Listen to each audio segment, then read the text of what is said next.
Hi guys, how are you all? I hope आप सब अच्छे होंगे। Quick revision of accounting standards की सीरीज में आज हम बात करेंगे AS10 और AS10 को क्विकली रिवाइज करेंगे। चलिए शुरू करते हैं। AS10 property plant and equipment, जिसको शॉर्ट में आप लोग PPE बोलते हो। सबसे पहले PPE क्या है? सर PPE एक टेंजिबल आइटम है, ऐसा टेंजिबल आइटम जो दो कंडीशंस को फुलफिल कर ले। हेल्ड फॉर यूज, पहला held for use, not for sale.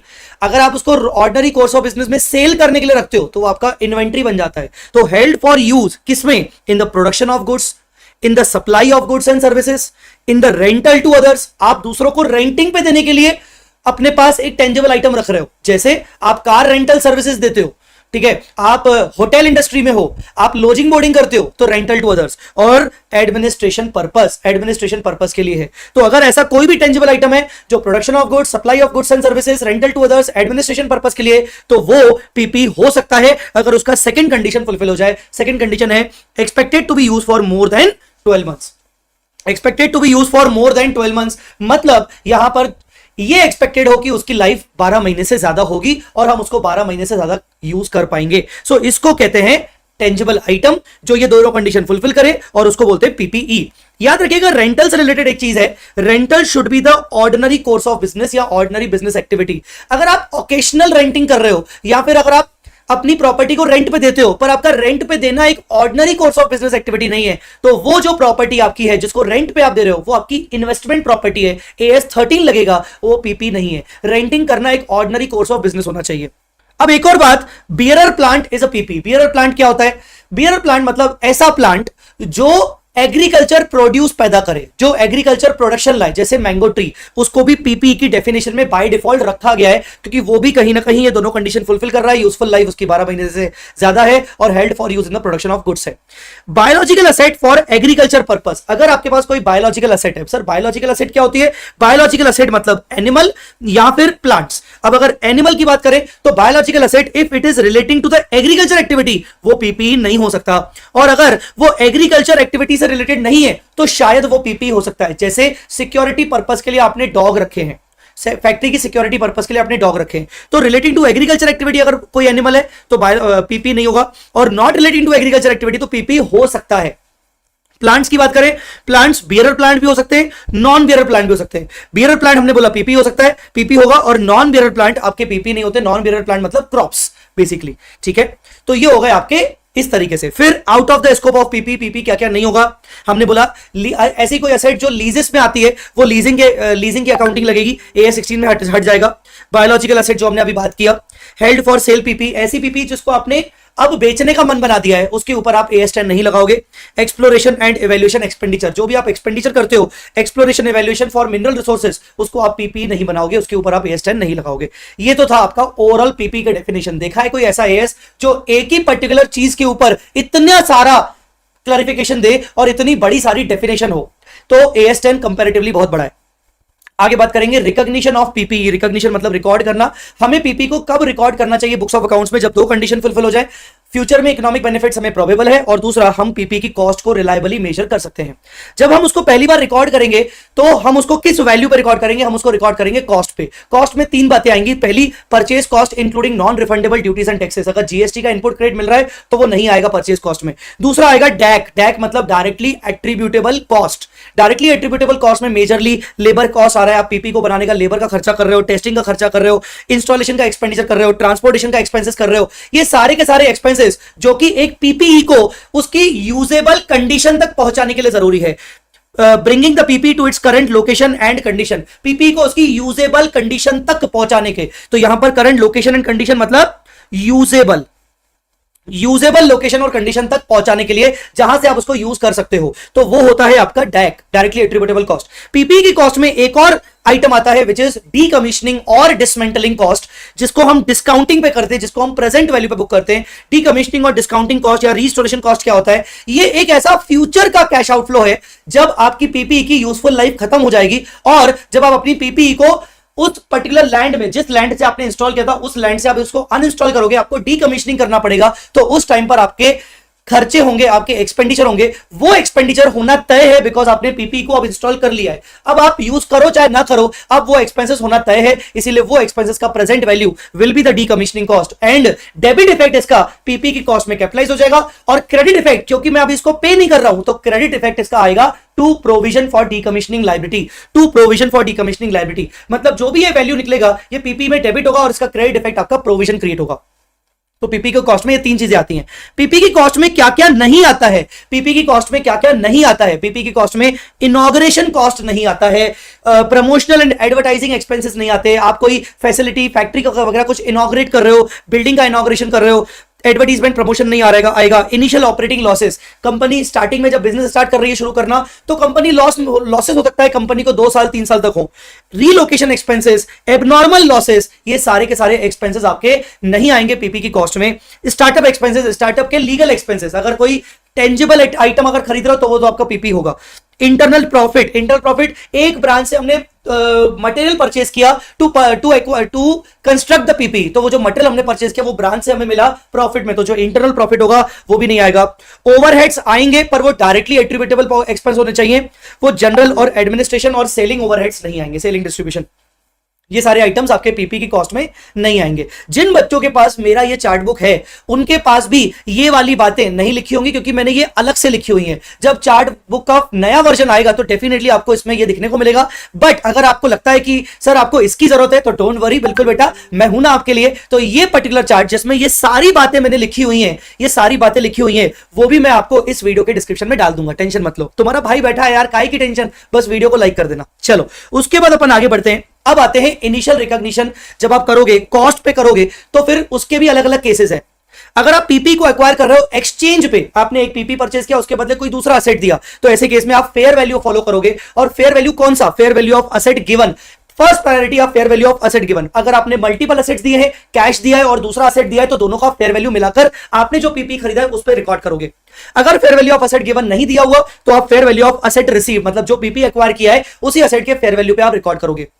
अगर दोनों फेयर वैल्यू अवेलेबल नहीं है या दोनों फेयर वैल्यू डिटरमिनेबल नहीं है, या फिर अगर जो ट्रांजैक्शन आप एक्सचेंज में कर रहे हो उसका कोई कमर्शियल सब्सटेंस नहीं है, मतलब प्रॉफिट मोटिव से ट्रांजैक्शन नहीं किया गया, क्या बोला मैंने, दोनों फेयर वैल्यू अवेलेबल नहीं है या डिटरमिनेबल नहीं है, या फिर there is a lack of commercial substance in such exchange transaction, profit motive से नहीं है, तो ऐसे केस में हम carrying amount of asset given, जो भी हमने असेट दिया उसका बुक वैल्यू जो होगा उसी बुक वैल्यू पे हमने जो पीपी एक्वायर किया है उसको रिकॉर्ड करेंगे। ठीक है, ये ध्यान रखिएगा।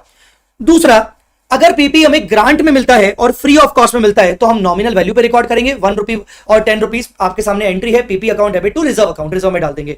अगर कंसेशनल प्राइस पर आपको पीपी मिल रहा है तो जो भी आपने प्राइस पे किया है, एक्चुअल एक्विजिशन जो भी आपका कॉस्ट है उस पे आप पे करोगे, उस पे आप रिकॉर्ड करोगे PP account debit to cash. उसके अलावा अगर आप पीपी परचेज करते हो और उसका पेमेंट आप करते हो beyond normal credit period, normal credit period 2 महीने 4 महीने 6 महीने, पर अगर आप पीपी का पेमेंट करोगे 1 साल बाद 2 साल बाद, तो टाइम वैल्यू मनी का कॉन्सेप्ट लगेगा। ऐसे केस में आप पीपी को रिकॉर्ड करोगे cash price equivalent. Cash price equivalent का मतलब होता है present value of future cash outflow. आमतौर पर 1 ईयर का क्रेडिट, 1 ईयर से ज्यादा पीरियड का क्रेडिट नहीं होता, इसीलिए जो भी आप पे कर रहे हो, मान लो 1 ईयर बाद मैं आपको पे करूंगा 5 करोड़ रुपीस, तो 5 करोड़ रुपीस क्या पीपी की कॉस्ट है? नहीं, पीपी की कॉस्ट 5 करोड़ नहीं है, 5 करोड़ से थोड़ी कम है, क्योंकि 5 करोड़ के अंदर कहीं ना कहीं 1 ईयर का इंटरेस्ट कॉस्ट भी जुड़ा होगा। उस इंटरेस्ट कॉस्ट को मुझे अलग से रिकॉर्ड करना पड़ेगा, पीएनएल में चार्ज करना पड़ेगा। आई मेरी बात समझ में? और कैश प्राइस इक्विवेलेंट पे पीपी रिकॉर्ड होगा। कैश प्राइस इक्विवेलेंट मतलब प्रेजेंट वैल्यू। अगर आप मल्टीपल पीपी परचेज करते हो, 2, 4, 6, 8, 10, एक सिंगल प्राइस पे 5 करोड़ के अंदर आपने 5 पीपी खरीदा, तो आप उसको कैसे रिकॉर्ड करोगे? पांचों पीपी में आप एक सिंगल प्राइस को अलोकेट कैसे करोगे? हर एक पीपी की फेयर वैल्यू के प्रपोर्शन में, हर एक पीपी की फेयर वैल्यू के प्रपोर्शन में आप 5 करोड़ को अलोकेट कर दोगे। Last but not the least, अगर आप पीपी को एक्वायर करते हो थ्रू फाइनेंस लीज, तो लेसी को AS 19 अप्लाई करना पड़ता है, और AS 19 बोलता है लोअर ऑफ फेयर वैल्यू और प्रेजेंट वैल्यू ऑफ MLP। उस पे हम अपने असेट को रिकॉर्ड करेंगे जो हमने असेट लीज पे परचेज किया है, स्पेशली फाइनेंस लीज पे परचेज किया है, तो फेयर वैल्यू और MLP present value of MLP whichever is lower पे रिकॉर्ड करेंगे। तो ये थे आपके कॉस्ट के फंडे। यहां पर ऑफकोर्स AS 19 का लगेगा।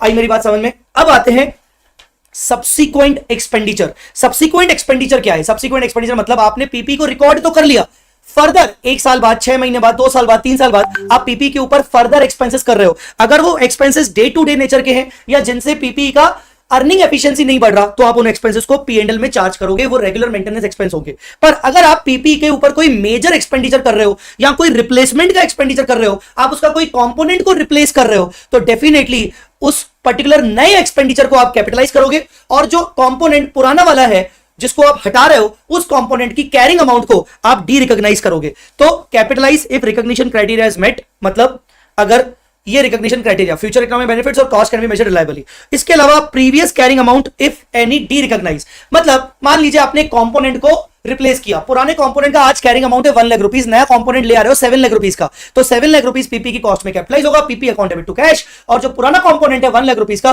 वो पीपी के अकाउंट से लेस हो जाएगा, P&L account debit to asset, P&L में चला जाएगा, लॉस बुक हो जाएगा। ठीक है, नेक्स्ट आते हैं अब डेप्रीसिएशन पर। जब हम पीपी के ऊपर डेप्रीसिएशन चार्ज करते हैं तो नॉर्मली जैसे नेचुरली डेप्रीसिएशन होता है वैसे चार्ज करते हैं, बट AS10 बोलता है कि आपको यह देखना है कि क्या आपके पीपी में मल्टीपल कंपोनेंट्स है, जैसे एयरक्राफ्ट में इंजन, बॉडी, इंटीरियर, विंग्स, क्या ऐसे अलग अलग कंपोनेंट है और हर एक कंपोनेंट की सिग्निफिकेंट वैल्यू है, मतलब एक अच्छी खासी वैल्यू है। कुल मिला के आपका एयरक्राफ्ट 500 करोड़ का है पर उसमें इंजन का एक अच्छा खासा वैल्यू है, इंटीरियर का वैल्यू अपने आप में एक अच्छा खासा है, और इन सब कंपोनेंट का क्या यूजफुल लाइफ डिफरेंट है? हाँ, तो ऐसे केस में अगर हर एक कंपोनेंट की डिफरेंट यूजफुल लाइफ है, सिग्निफिकेंट वैल्यू है, तो ऐसे केस में आप हर एक कंपोनेंट के ऊपर सेपरेट डेप्रीसिएशन चार्ज करोगे ताकि एक्यूरेसी बनी रहे। उसी को बोलते हैं depreciation based on component wise या कंपोनेंटाइजेशन। तो ऑन कंपोनेंट वाइज बेसिस हर एक कंपोनेंट की आपको एस्टिमेट करनी पड़ेगी यूजफुल लाइफ। ठीक है, फिर at the end of the year पे बैलेंस शीट मेथड को हमें रिव्यू करना है। हर साल के एंड में मिनिमम एक बार अपने को बैलेंस शीट मेथड को रिव्यू करना है कि जो डेप्रीसिएशन मेथड को रिव्यू करना है, जो डेप्रीसिएशन मेथड हमने चूज करके रखा है based on the future economic benefits का पैटर्न, क्या आज भी वही सही है, कंटिन्यू हम कर सकते हैं या फिर हमें डेप्रीसिएशन चेंज करने की जरूरत है। अगर हमें डेप्रीसिएशन चेंज करने की जरूरत है तो उसको माना जाएगा change in accounting estimate. Change in accounting estimate हम कवर करते हैं AS5 में, और चेंज इन अकाउंटिंग एस्टीमेट का जो इफेक्ट आता है वो आता है प्रोस्पेक्टिव इफेक्ट, मतलब हमें रिट्रोस्पेक्टिवली डेप्रीसिएशन को रिकैलकुलेट करने की जरूरत नहीं। आज अगर आपने डेप्रीसिएशन मेथड चेंज किया तो जो भी रिमेनिंग कैरिंग अमाउंट है उसको फर्दर डेप्रीशिएट करोगे न्यू डेप्रीसिएशन मेथड के अकॉर्डिंग। उसके बाद बात करेंगे cessation of depreciation. Cessation of depreciation का मतलब होता है, सेसेशन ऑफ डेप्रीसिएशन से भी पहले कमेंसमेंट ऑफ डेप्रीसिएशन, हमें डेप्रीसिएशन किस दिन से स्टार्ट करना चाहिए? जब से पीपीई अवेलेबल फॉर यूज है, रेडी टू यूज है। दो कॉन्सेप्ट होते हैं, एक होता है रेडी टू यूज और एक होता है स्टार्टेड यूजिंग। मान लीजिए मेरा एसेट रेडी टू यूज है 1 नवंबर से, पर मैंने एक्चुअल स्टार्ट किया यूज करना 1 जनवरी से, तो मैं डेप्रीसिएशन कब से लगाऊंगा? रेडी टू यूज जब से थी, मतलब 1 नवंबर से, तब से मैं डेप्रीसिएशन लगाना शुरू करूंगा। एक क्वेश्चन मुझे याद आ रहा है कि कंपनी ने करंट ईयर में एसेट खरीदा, मिड में खरीदा, तो कंपनी ने बोला नहीं इस साल हम नहीं लगाएंगे डेप्रीसिएशन क्योंकि मिड में खरीदा है, और कंपनी ने जिस साल एसेट को बेचा उस साल पूरे साल भर का लगाएंगे। दोनों चीजें गलत है। आप जिस साल खरीद रहे हो उस साल भी लगाना पड़ेगा, पर जिस दिन से अवेलेबल फॉर यूज है तब से। अब कब तक लगाना पड़ेगा?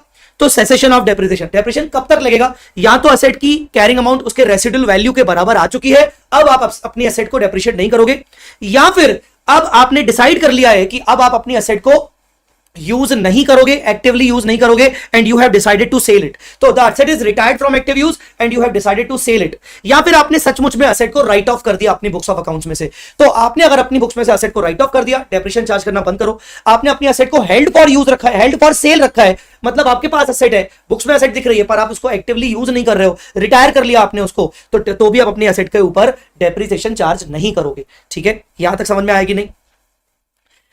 Retirement and held for sale, ये retirement and held for sale में क्या मतलब होता है? Retirement and held for sale में मतलब ये होता है कि पहली बात तो आप अपनी एसेट को एक्टिवली अब आप यूज नहीं कर रहे हो, ठीक है, उस बेसिस पर आप अपनी एसेट के ऊपर कोई डेप्रीसिएशन चार्ज नहीं करोगे। और क्योंकि जब आप अपनी एसेट को बेचने वाले हो, तो जब तक आप अपनी एसेट को बेचोगे तब तक आप अपनी एसेट को दिखाओगे बुक वैल्यू, मतलब कैरिंग अमाउंट, और NRV whichever is lower. मान लो बुक वैल्यू है इसका 1 लाख और एनआरवी है 90, तो आप अपनी एसेट को 90 पे लेके आओगे और 10,000 को आप P&L में डालोगे। मान लो एनआरवी ज्यादा ही है 1,10,000 और बुक वैल्यू है 1 लाख, तो आप उसको अपनी एसेट को बुक वैल्यू पे ही कंटिन्यू करोगे। जब तक आप बेच नहीं देते आप डेप्रीशिएट नहीं करोगे, पर आप ऐसा वैल्यूएशन करते रहोगे, बुक वैल्यू और NRV whichever is lower. आई मेरी बात समझ में? आगे बढ़ते हैं यस। फिर आगे बात करते हैं पीपीई के बारे में। PPE measurement at balance sheet date. Measurement at balance sheet date मतलब जब आप अपनी पीपी को बैलेंस शीट डेट पर दिखाते हो तो आपके पास दो चॉइस होती है। आपकी ये अकाउंटिंग पॉलिसी है, आपको जो मन मर्जी हो आप वो चूज कर सकते हो, कॉस्ट मॉडल या फिर रिवैल्यूएशन मॉडल, दोनों आपके लिए आपकी एक अकाउंटिंग पॉलिसी है। अगर आप कॉस्ट मॉडल से रिवैल्यूएशन मॉडल में जाते हो या रिवैल्यूएशन मॉडल से कॉस्ट मॉडल में जाते हो तो इसको माना जाएगा change in accounting policy with retrospective effect. Cost model में आप कभी भी अपनी एसेट को फेयर वैल्यू नहीं करते हो, डेप्रिसिएशन लगाते हो एनुअल, और इंपेयरमेंट लगाते हो, AS 28 का इंपेयरमेंट लगाते हो जब जब इंपेयरमेंट टेस्टिंग आप करोगे। और रिवैल्यूएशन मॉडल में आप अपनी एसेट को मार्केट वैल्यू पे दिखाते हो, रीवैल्यू करते हो, पर दैट डजंट मींस कि आप उसको डेप्रिशिएट नहीं करोगे। फर्दर आप डेप्रिशिएट हर साल करते हो, और अगर इंपेयरमेंट करने का लगा तो आप इंपेयरमेंट भी करोगे based on the impairment testing and indications. फिर बात करते हैं, अगर आप अपनी एसेट को रीवैल्यूएशन करते हो तो रीवैल्यूएशन करने के दो तरीके होते हैं, एक होता है ग्रॉस टेक्निक, एक होता है नेट टेक्निक। ग्रॉस टेक्निक में आप अपनी एसेट की ओरिजिनल कॉस्ट और एक्यूमुलेटेड डेप्रिसिएशन दोनों को एक परसेंटेज से बढ़ाते हो या गिराते हो, डिपेंड करता है अपवर्ड रिवैल्यूएशन है या डाउनवर्ड रिवैल्यूएशन है। अगर आप अपवर्ड रिवैल्यूएशन है तो आप अपनी पीपी की ओरिजिनल कॉस्ट को बढ़ाते हो, एक्यूमुलेटेड डेप्रिसिएशन को भी बढ़ाते हो, और रिमेनिंग आपका डिफरेंस रिवैल्यूएशन रिजर्व मतलब रिवैल्यूएशन सरप्लस में जाता है।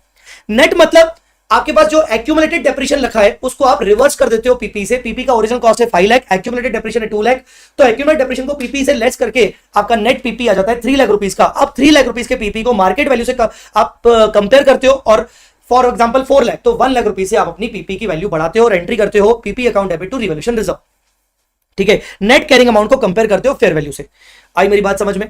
फिर उसके बाद रिवैल्यूएशन में कि सर रिवैल्यूएशन रिजर्व आ गया या फिर रिवैल्यूएशन अपवर्ड किया डाउनवर्ड किया, क्या क्या होगा। अगर रिवैल्यूएशन आप अपवर्ड कर रहे हो तो आपको गेन होगा, रिवैल्यूएशन डाउनवर्ड कर रहे हो तो लॉस होगा। अगर आपको रिवैल्यूएशन अपवर्ड कर रहे हो तो गेन होगा, गेन जाएगा आपके रिवैल्यूएशन सरप्लस में। बट अभी आपका गेन हुआ है, पहले आपने रिवैल्यूएशन डाउनवर्ड किया था, उस टाइम पे लॉस हुआ था, तो लॉस कहां जाएगा? P&L में।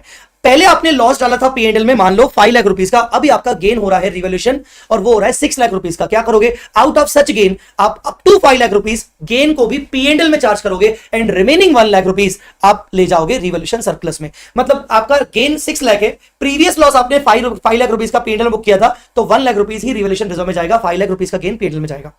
अगर आपका लॉस आया है फर्स्ट टाइम तो आप P&L में डालोगे, बट अगर आपका लॉस आया है सब्सिक्वेंट टाइम और उससे पहले आपका गेन आ चुका था तो आपके पास रिवैल्यूएशन रिजर्व रखा होगा। मान लो आपके पास रिवैल्यूएशन रिजर्व रखा है 3 लाख रुपीस का और आपका लॉस आया है 5 लाख का, तो out of 5 lakh 3 lakh rupees आप रिवैल्यूएशन रिजर्व से सेट ऑफ करोगे if revaluation surplus exist, balance appear, और रिमेनिंग अमाउंट ऑफ लॉस जो रिवैल्यूएशन सरप्लस के बाहर चला गया, मतलब जो रिवैल्यूएशन सरप्लस से सेट ऑफ नहीं हो पा रहा, वो P&L में जाएगा। रिवैल्यूएशन सरप्लस का यूज क्या है? रिवैल्यूएशन रिजर्व पड़ा रहेगा रिजर्व एंड सरप्लस में, हाँ पड़ा रहेगा, पर आपके पास दो चीजें हैं। एक तो जब आपकी एसेट खत्म हो जाएगी, जब आपकी एसेट सेल हो जाएगी, डी रिकॉग्नाइज हो जाएगी, तो आप रिवैल्यूएशन रिजर्व को डायरेक्टली जनरल रिजर्व में ट्रांसफर कर दोगे, एंट्री करोगे revaluation reserve debit to general reserve, मतलब रिटेन अर्निंग में ले जाओगे। ये कब? जब आपकी एसेट खत्म हो जाएगी। Transfer full amount of revaluation reserve when asset is finally disposed. जब आप अपनी एसेट को फाइनली डिस्पोज करोगे तो रिवैल्यूएशन रिजर्व को आप रिटेन अर्निंग में ले जाओगे पूरा अमाउंट। अब इसके अलावा अगर आप अपनी एसेट को नहीं बेच रहे हो, नहीं डिस्पोज ऑफ कर रहे हो, कंटिन्यू यूज कर रहे हो, तो भी आप रिवैल्यूएशन रिजर्व का बैलेंस जनरल रिजर्व में एवरी ईयर डाल सकते हो, पर यह करना एक ऑप्शन है, यह मैंडेटरी नहीं है। जब तक क्वेश्चन ना बोले हम ऐसा मान के चलते हैं कि एंटिटी ऐसा नहीं करेगी, तो थोड़ा थोड़ा अमाउंट रिवैल्यूएशन रिजर्व का हर साल जनरल रिजर्व में जाएगा। जैसे जैसे एसेट डेप्रिशिएट होती जा रही है, जैसे जैसे एसेट यूज होती जा रही है, वैसे वैसे आप रिवैल्यूएशन रिजर्व का अमाउंट रिटेन अर्निंग में डालोगे। मान लीजिए आपके पास रिवैल्यूएशन रिजर्व है 10 लाख और एसेट की रिमेनिंग यूजफुल लाइफ है मान लो 5, तो 10 डिवाइड बाय 5, एवरी ईयर आप 2 लाख 2 लाख 2 लाख 2 लाख रिटेन अर्निंग पे डालते हो, equal to the excess depreciation on PP if PP is being used. मतलब रीवैल्यू करने से पहले एसेट के ऊपर डेप्रिसिएशन लगता था 3 लाख रुपीस, रीवैल्यू करने के बाद एसेट के ऊपर डेप्रिसिएशन लगता है 4 लाख रुपीस, तो 1 लाख रुपए 1 लाख रुपीस के एक्सेस डेप्रिसिएशन के बराबर का वैल्यू रिवैल्यूएशन सरप्लस से निकालकर रिटेन अर्निंग में डालेंगे। ये बात ध्यान रखिएगा। तो मैंडेटरी कब जाएगा? जब एसेट सेल हो जाएगी रिटेन अर्निंग में। रिटेन अर्निंग में हर साल भी जाएगा ऑप्शनली, जब आपकी एसेट यूज हो रही है और एक्सेस डेप्रिसिएशन के बराबर का अमाउंट आप डाल रहे हो, पर ये ऑप्शनल है। चलिए आगे, जब आप अपनी एसेट को सेल कर लोगे, डी रिकॉग्नाइज करोगे, तो आप अपनी एसेट को बुक्स ऑफ अकाउंट्स में से रिमूव करोगे पीपी को, और उस टाइम पे जो भी आपको लॉस और गेन होगा वो P&L में चार्ज होगा। ठीक है, उसके बाद last but not the least, changes in existing decommissioning liability. Initially जब आपने डीकमीशनिंग लायबिलिटी को एस्टिमेट किया था तो मैंने आपको बताया था कि पीपी की कॉस्ट में 3 चीजें होती है, जिसमें थर्ड आइटम आता है डीकमिशनिंग फ्यूचर कैश आउटफ्लो का। तो आपने जब इनिशियली एस्टिमेट किया था तो कुछ फ्यूचर कैश आउटफ्लो आपके पास था कि फॉर एग्जांपल 20 लाख रुपीस का एक्सपेंडिचर होगा आफ्टर 10 इयर्स। उसका आपने डिस्काउंटिंग वगैरह किया 10 इयर्स के हिसाब से और आपने उसका आज प्रेजेंट वैल्यू निकाल लिया और उसका क्रेडिट इफेक्ट आपने प्रोविजन लायबिलिटी करके दिया। आज वही लायबिलिटी आपकी चेंज हो रही है। क्यों? जो आपने अमाउंट ऑफ एक्सपेंस एस्टिमेट किया है 20 लाख रुपीस का, मान लो वो चेंज हो गया, आपका डिस्काउंटिंग रेट चेंज हो गया, आपका यूजफुल लाइफ आपने एक्सपेक्ट किया था कि 10 इयर्स के बाद एक्सपेंस होगा, पर आपको लग रहा है कि अब 15 इयर्स के बाद एक्सपेंस होगा। तो इन सभी के चेंज होने के कारण आपकी करंट डीकमिशनिंग लायबिलिटी चेंज होती है। आप रिवाइज्ड डीकमिशनिंग लायबिलिटी निकालते हो based on revised terms, based on revised discounting rate, based on revised remaining useful life, based on revised future cash outflow, और उसको कंपेयर करते हो existing carrying amount of liability से। existing carrying amount of liability है for example 3 lakh and revise liability है 4 लाख, तो liability बढ़ रही है, लायबिलिटी बढ़ रही है, that means it's a loss. और existing carrying amount of liability है 3 लाख पर रिवाइज है 2 लाख, तो लायबिलिटी गिर रही है, मतलब इट्स अ गेन। तो अब इस गेन और लॉस का ट्रीटमेंट क्या होगा, ये सब कुछ डिपेंड करता है। जब आप अपनी डीकमिशनिंग लायबिलिटी का गेन लॉस बुक करने जाओगे तो ये डिपेंड करता है कि आपका पीपी कौन से मॉडल का है। क्या आपने इनिशियली उसको कॉस्ट मॉडल से कंटिन्यू किया है या फिर आप उसको रीवैल्यूएशन मॉडल में कंटिन्यू कर रहे हो। अगर आप पीपी को कॉस्ट मॉडल में कंटिन्यू कर रहे हो तो ऐसे केस में अगर आपको लॉस हो रहा है, मतलब लायबिलिटी बढ़ रही है, तो आप एंट्री करोगे PP account debit to provision for decommissioning liability, क्योंकि लायबिलिटी बढ़ रही है तो क्रेडिट होगा और जो लॉस होगा वो जाके डेबिट हो जाएगा पीपी में, मतलब लॉस पीपी की कॉस्ट में ऐड हो जाएगा। और अगर गेन है तो उल्टा, मतलब पीपी की कॉस्ट से लेस हो जाएगा और आपकी प्रोविजन लायबिलिटी डेबिट हो जाएगी। सिंपल, आया समझ में?